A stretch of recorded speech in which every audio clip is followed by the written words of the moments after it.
This is The Camp with Zach Heilprin and the Athletics' Jesse Temple. Yes, welcome into The Camp. I'm Zach Heilprin. That is the Athletics' Jesse Temple. We are now just, I'm going to keep on doing this, 9 days away from Wisconsin taking on Buffalo to start their season. And we will be doing our season preview coming up on Sunday. As a reminder, we also have our first episode of Temple and Heilprin coming up next Thursday live at Monk's in Sun Prairie. We're going to be there from 6 to 7. Really, really excited about that. You can listen live on Zone Madison. You can also catch it later on our podcast, Temple and Heilprin. Search wherever you get your podcast. You'll find it there. And then you can also come out and see us. We'd appreciate that. Love that. If you wanted to come out to Monk's in Sun Prairie, they've got TVs, great drink specials, a ton of TVs, I should say, great drink specials. I'm sure there will be some college football on that Thursday night, and I'm pretty sure there might be Big Ten football on that Thursday night. So come out and see us. Really excited about that. We're going to be there every Thursday throughout the season and into basketball season as well. We also have our YouTube channel. If you're not watching, please do. And a little bit of a new thing, we've got our Instagram account, The Camp Podcast. I've got a little bit of incentive for you guys to go and subscribe there. Going to be giving away a pair of tickets to the opener, the Buffalo game coming up, as I said, just 9 days away. Going to be giving away a couple of tickets. The only requirement here is go and follow that. And then on Sunday, I'm going to give a trivia question, and you just go into the mentions or the messages and send us the correct answer. And on Tuesday, I'm going to pick from all the correct answers whoever gets it, and give those tickets out on Tuesday. So again, go to Instagram, follow us, listen on Sunday, get the trivia question, give me the answer, and I will give you the tickets on Tuesday, or give away the tickets on Tuesday. Obviously, you have to be, well, you don't have to be in Madison. You can be wherever you want, because I can just transfer them digitally to you. But they are really good seats. They're my seats. So they're really good seats where I've been in my family forever, about on the 40-yard line, under the overhang. So if it's warm next Saturday, sun won't be a problem either. So again, go check out the Instagram account, give it a follow, and we will give those tickets away on Tuesday. But you have to listen Sunday for the trivia question, because that is a big part of this as well. All right. We're also brought to you in part by Home Field Apparel. They have the best officially licensed college gear that anybody is making. It's vintage gear. Wisconsin collection is amazing. They've also got over 150 colleges, pretty much everybody, and they got some big time lines coming out. So even if it's not for you, you get it for a friend or give it for a family member that maybe isn't a Wisconsin fan. Just a ton of great designs, really very nicely made and comfortable. So check them out, homefieldapparel.com. All right. Now that is done, Jesse, we are, as I said, 9 days away. We will be doing our season preview on Sunday, but I think there's a question, and I think you can make an argument for all five of these people, but I wanted to start the show this way.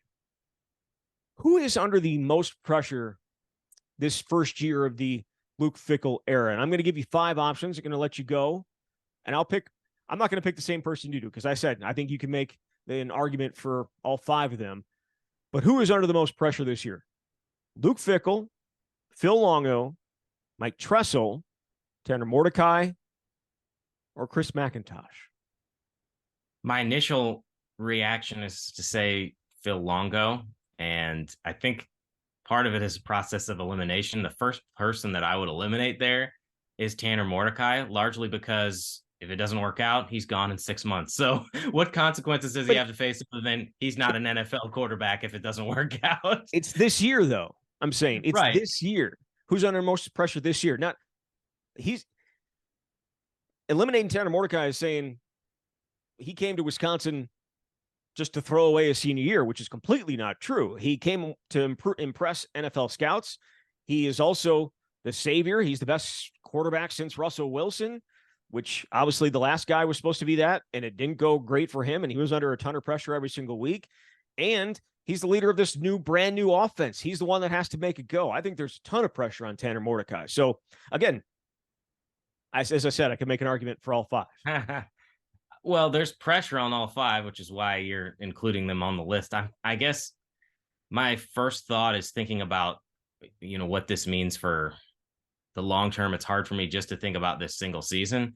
But Longo is my answer because it's such a drastic departure from what Wisconsin has done for 30 plus years. And there is a ton of excitement, more excitement than I can ever remember covering this team because of the personnel that the Badgers were able to bring in. And a large reason was because of the offense that Longo ran. He's had success everywhere he's been, but this is, at least to me, feels like a little bit different animal coming to the Big Ten and seeing whether this is going to work with a group that is not accustomed to running this. So I feel I'm inclined to go with Longo, because if it doesn't work, I mean, people are going to probably point the finger in that direction since he's the one calling the plays. On the other hand, it's not like the offense was setting the world on fire the last 3 years. So I would say that the bar is a little lower than if you were coming in after 2019 or some of those other years when there was a ton of success.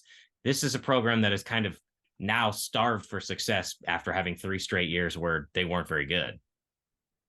I would agree with that, but I would also say that's why expectations are so high and why the pressure is ratcheted up on him as well, because people are expecting this to be 2011 Wisconsin. They're expecting, right. I shouldn't say everybody. I think there are realistic expectations, and we'll, the over-unders that will be a part of our season preview is going to be kind of difficult for me to put together, just because I think that there are a lot of people that are thinking it's going to be 45 a game, and maybe more realistic, it's going to be mid-30s a game, which again would be a huge improvement over what they have done these last 3 years.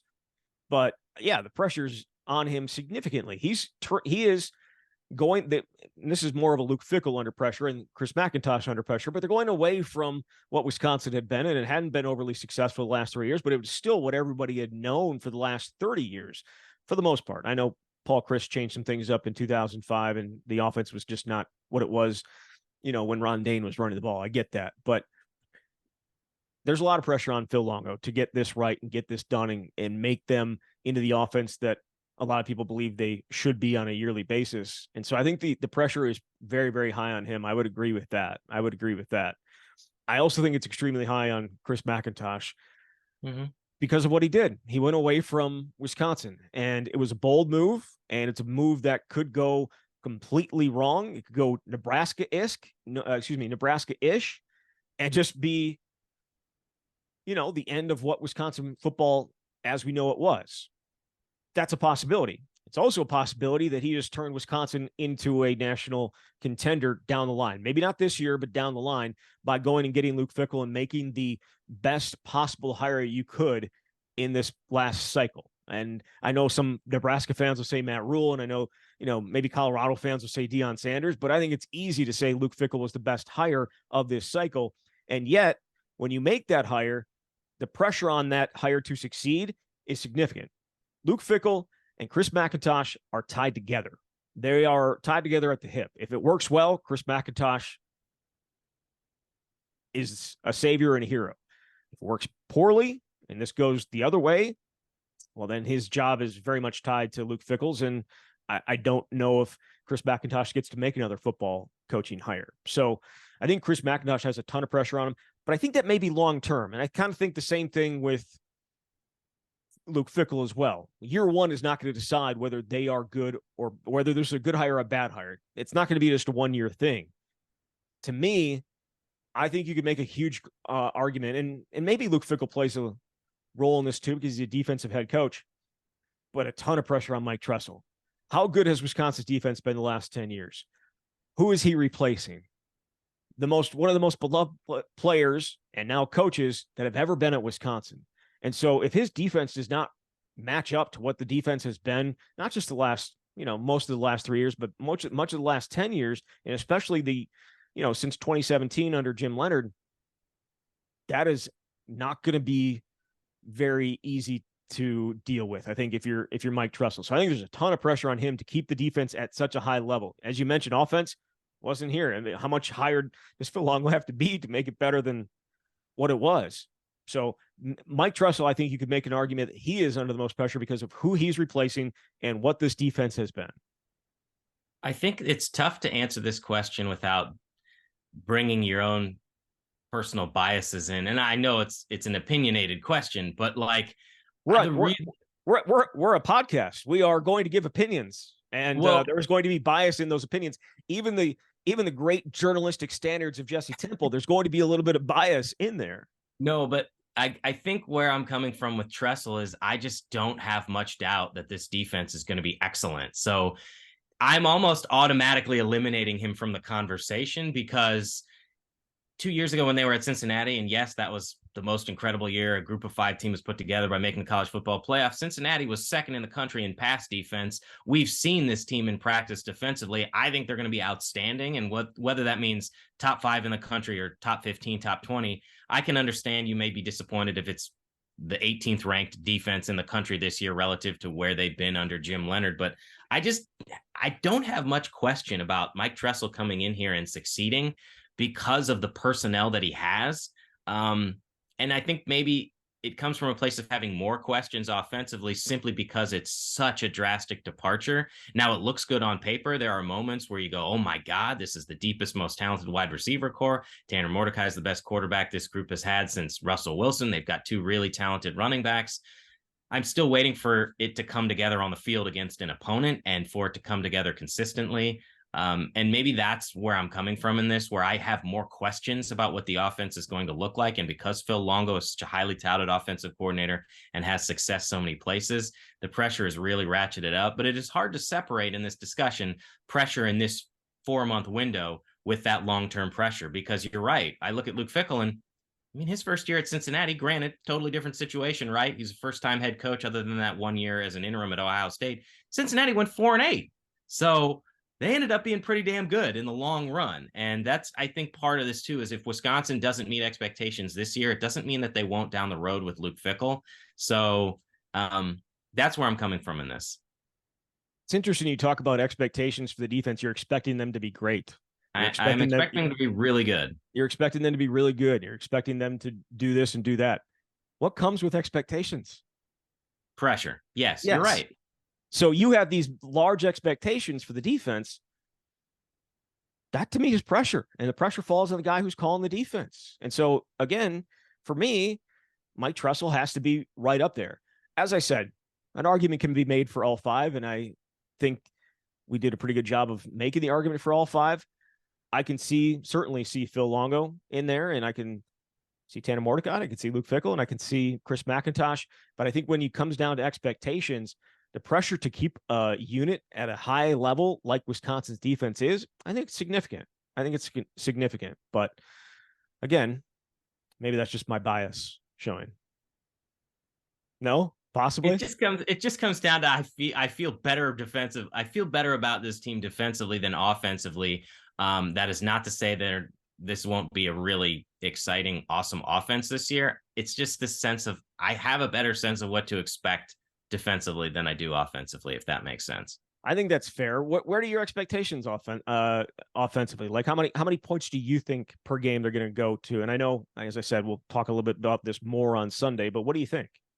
Well, this program has only averaged at least 35 points in a game twice, and it was the 2010, 2011 seasons. And since then, they haven't gotten to that level. Now, if you look at what Phil Longo did at North Carolina, and that's where we're stuck in this place is, well, what did he do before? It really has nothing to do with what he's necessarily going to do at Wisconsin. But over the last 3 years, when Wisconsin was not very good offensively, his North Carolina teams averaged something like 36 plus points a game, and that was 10th in the country. So I don't know that Wisconsin is going to be a top 10 offense in scoring offense, but I don't think it's unreasonable to think low to mid 30s in terms of points per game. If they get to 35, that's the 3rd best offense Wisconsin has ever had. Now, granted, it's a much different type of offense, but I feel like that's in play right now. It's just hard to definitively say that that's going to happen, not having seen them against an opponent. Yeah, and we'll have to wait a little bit more. We've got a little bit over a week to wait before we get to see them against an opponent. So our colleague at the Wisconsin State Journal, Jim Polzin, did his bold prediction. And I know you're going to be doing your bold predictions here at some point, right? Do you have that? Are you still bringing that article?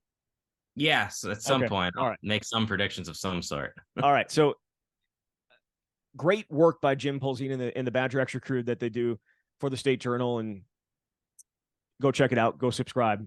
Subscribe to The Athletic as well, and to this podcast, and everything else. But his big bowl prediction, first one, I believe, was Tanner Mordecai, first team All Big Ten, which got me thinking about where does Tanner Mordecai come in the quarterback rankings? There's so many new guys in this conference. I mean, there's only, I think, 3 returning starters from last year. You got J.J. McCarthy at Michigan. You got Talia Tagovailoa at Maryland. And I believe, are we counting Minnesota's Ethan Kaliakmanis up there as the third returner? Or is there somebody else I'm missing? Off the top of your head? All right. Either way, where would you put Tanner Mordecai? I was looking through some other people's rankings, and College Football Network had Talia number 1 and Tanner Mordecai 2 and JJ McCarthy 3. And obviously you have all these other transfers, right? You have Jeff Sims at Nebraska. You have the Hudson Card at Purdue, guy down at Illinois, and Cade McNamara obviously at Iowa. Where would you put Tanner Mordecai, just off the top of your head? Well, because you haven't obviously studied this. Pretty high. The Athletic has its top 100 transfers that ran on Thursday out of the 1,500 plus transfers this offseason, and they had Mordecai at number 7 overall. So really? I think that says a lot about what people believe is possible for him. It seems to be a pretty perfect marriage where you've got somebody who has experience, who's done it at a very high level, who's got a chip on his shoulder and wants something to prove, but it also has experience running this kind of an offense. And so all of that together gives me a lot of optimism about what he's going to achieve this year. So I don't think it's completely outlandish to suggest he could be first team All Big Ten, but a lot of that has to do with what some of these other guys are going to be able to accomplish as well. And that's what's so fascinating about this season coming in is we're all just making prognostications based on the best information that we have available, but we haven't seen any of this. So even though he threw 72 touchdowns at SMU, that doesn't mean it's going to be an otherworldly season at Wisconsin. I think it gives you reason for optimism, but I think he's going to have an outstanding year, and that is a reasonable discussion coming into the season of whether he can be the best quarterback in the Big Ten. Yeah. I think as we get further into this, we're going to look at Ohio State and whoever wins that job, whether it's Kyle McCord or Devin Brown, that's going to be probably a quarterback that's going to be at the top, because that's just what Ohio State does, right? That's just, they put together and put out really, really good quarterbacks. It's been that way for almost a decade now. So it's kind of hard to sit here and say that quarterback is not going to be near the top and not putting up ridiculous numbers. Drew Lar at Penn State. Penn State's talent. I mean, there is an argument to be made that they could win the Big Ten East, right? And there are a lot of their hopes are on him. Obviously, Cade McNamara, we don't know how healthy he is there, but he obviously was he was a good leader. He was game manager. Maybe he's not extremely fair at Michigan, and obviously lost that job to J.J. McCarthy. So you have to put J.J. McCarthy at the top just based on what they did last year. Now, again, he was not counted on to do a ton, but I would put him and I would put Talia up there near the top and would say that I think Talia is going to put up a bunch of numbers this year too. So Tanner Mordecai, the only question I have about Tanner, I should say, I have 2 questions about Tanner Mordecai, and you can tell me if they're fair or not. One, can he do it against high-level competition? Because the numbers, the splits between what he did against really bad competition, what he did against really good competition is rather stark and rather out there and hits you in the face. And then there is just the turnovers. Can he limit the turnovers? Because if you limit the turnovers, I think Wisconsin's going to move the ball pretty well. But can he just not make the poor mistakes? Which, again, that was part of some of those issues in those games. Those are my only 2 questions with Tanner Mordecai. I think he's going to put up a lot of numbers.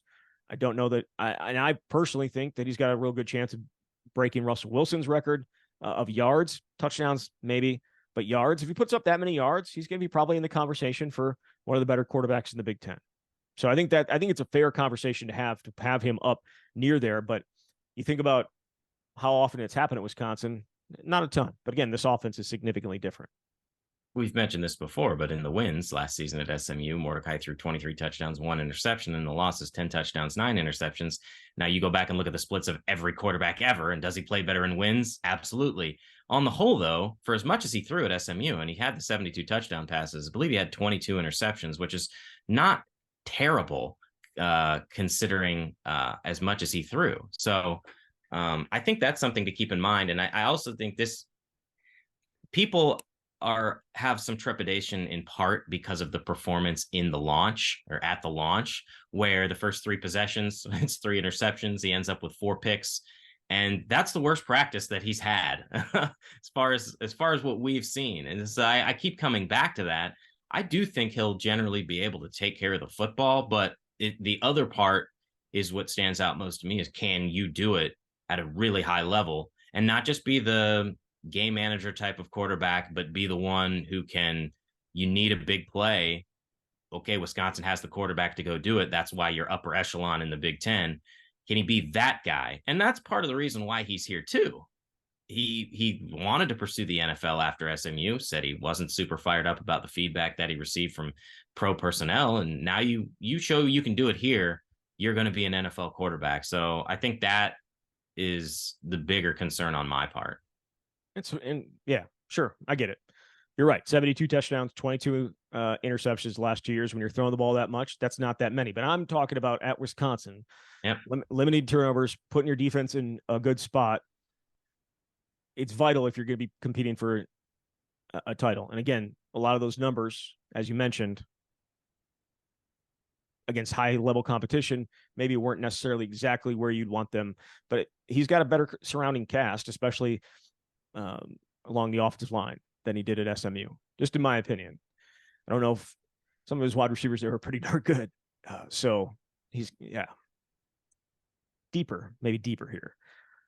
All right. Wanted to do a little bit overreaction or no for anybody that has not listened to our show. It stems from everybody in Wisconsin asking a question and then putting a no at the end for some reason.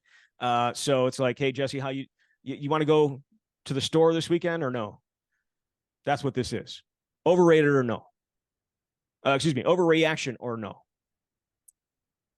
Jake Renfro. He's always injured. No chance he starts a game for Wisconsin this year. Is that an overreaction or no?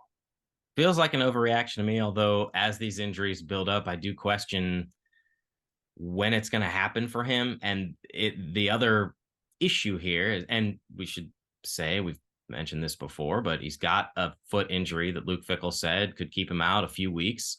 He was trying to build back up through fall camp, but was primarily the second team center. At a certain point, I do wonder, when you're in the middle of the season, how do you get the reps in to show that you are the number one guy? And if you're having success, would you be willing to move around your offensive line? If you've got Tanner Bortolini at center, and you're probably going with Joe Huber at left guard, Michael Furtney at right guard, you're going to have to shuffle the deck a little bit if Renfro is good to go. But at this point, I think it's an overreaction. They brought him here to be a starter. He's put it on film. In 2021, he was the first team all-conference in the AAC. So I do think, though, that it is a little bit of a hill to climb at this point, but I'm not going to say it's completely out of the question. So it's an overreaction. I would agree with that. And I think, Luke Fickell was asked about it when we talked to him the last time, whether it'd be possible for him to get a starting spot without having to do that in the middle of the season. And I think it's important that he played for him and he's seen him play a lot of football. And I think that certainly plays a factor in this. They don't necessarily need to see him to know what he can do. But again, that's 2 injuries plus the injury last year. That how effective can he be? And how do you see it, how effective he can be? Well, you're probably gonna have to play him with the 2s a little bit in the game before you actually are able to move him up and play him with the starters. I don't necessarily throw you, and we kind of saw that in fall camp. You don't just throw him back in there with the starters. He has to work his way up, and we'll see if that's a possibility. I really don't think those 3 spots are set in stone for the entire year, right? I don't think that's going to be the case. I think it's going to be a lot of performance-based movement, and they're going to, because it's a new group and it's a new coach and you haven't seen him play in a game. You've seen him all these practices, but you haven't seen him in a game. And I think Jack Bicknell has an opportunity to move some guys around, trying to figure out exactly what he wants. Overreaction or no? With Herbig and Benton gone, Wisconsin defense definitely going to take a big step back this year. And I think I already know where you're going with this. But either way, overreaction or no? That's an overreaction to me. Statistically, you can't ignore what those two guys did. Obviously, I don't know. I think it's very safe to say there's not an outside linebacker on this roster that's going to replicate what Herbig did. And that's something that outside linebackers coach Matt Mitchell has said. It's going to be more of a by committee situation. I do have questions about the defensive line, but I think that the tweaks that Mike Tressel is making has a chance to give this defense an opportunity to succeed in some different ways and really put people in position to do what they do best. I think of that dollar package and Hunter Wohler and the number of combinations that you can have. So I'm not going to say big step back because defensively, from a national standpoint, they weren't nearly as good as they were, say, in 2021 when they were setting records for run defense and total defense and all that. So if we're comparing it to last year, I don't think they're going to take a big step back at all. I think it's an overreaction, but I think there's going to be a step back.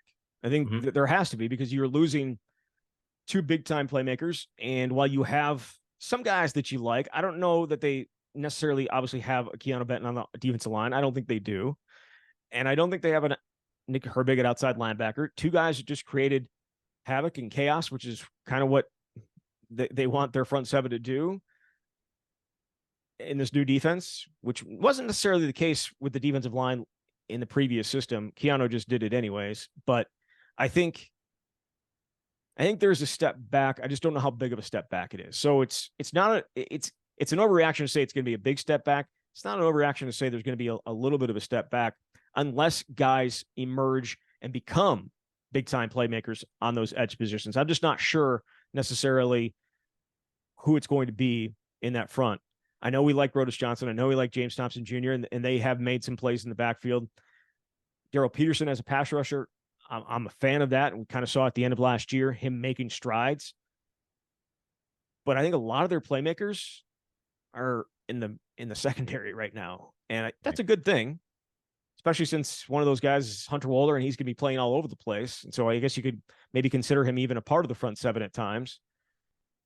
But I do think it's going to take a step back a little bit. I just don't know how big that step is going to be. I also think it's going to come from different places because their inside linebacker trio, excellent. I mean, yeah.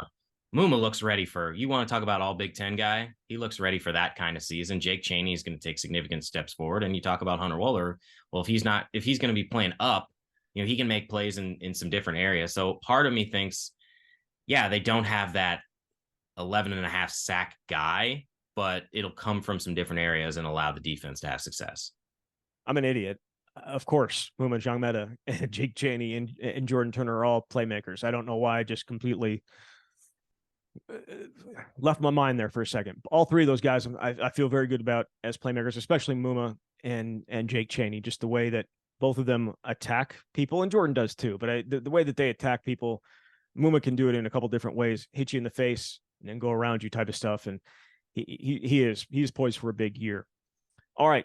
I wanted to finish with this. Remington Moss, Wisconsin's second commit in their class in 2025 out of Virginia. One of the first times Wisconsin's ever, it's been a long time since Wisconsin got a kid out of Virginia.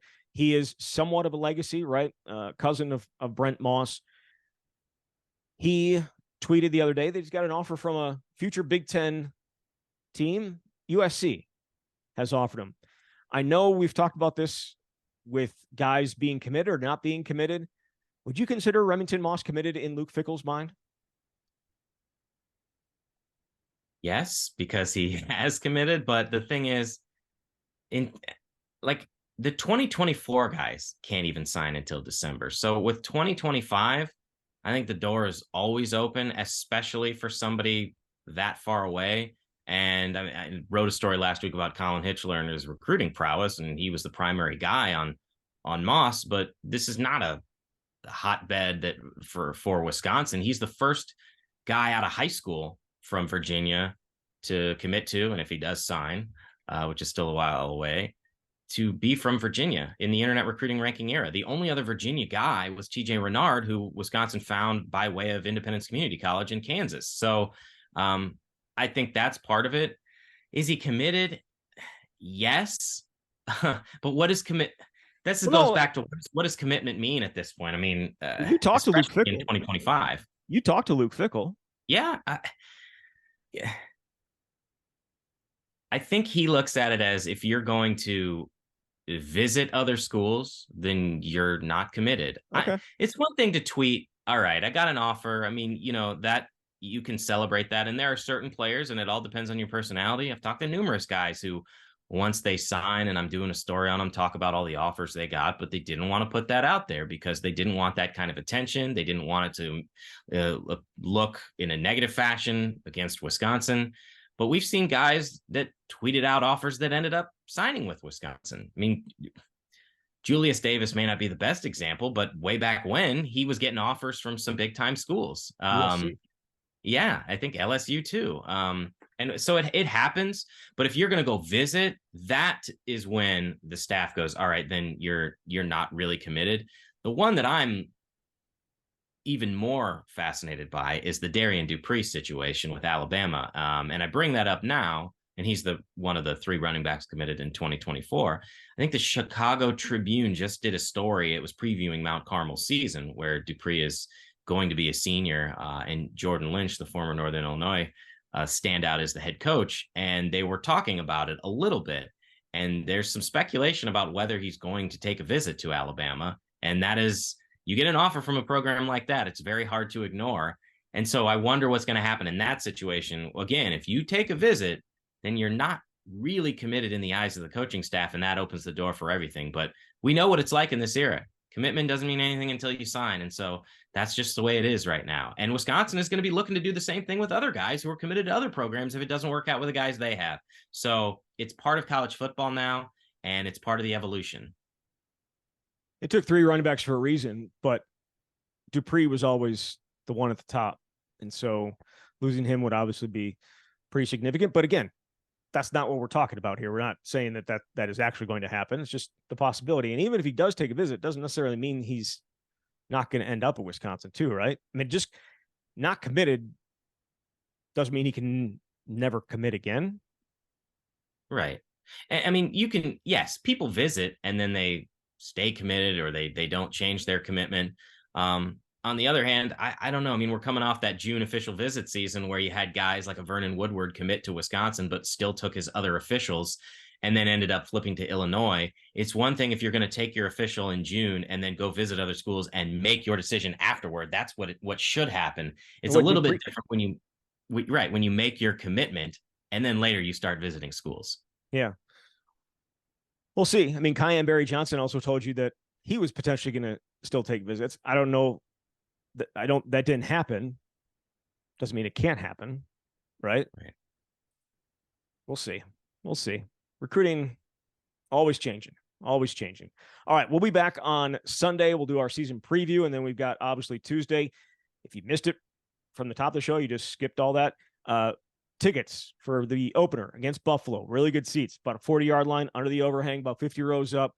We are giving those away on Tuesday's show. Got to listen to Sunday's show. I'm going to give you out the trivia question on Sunday. All you have to do is go and follow us on Instagram, and then give me the answer in messages on Instagram, and I'll pick a winner and give those tickets out on Tuesday. If I'm not explaining it very well, I'll explain it again Sunday. Jesse, thank you very much. Thanks, Zach. All right, there he is, Jesse Temple from The Athletic. You've been listening to The Camp.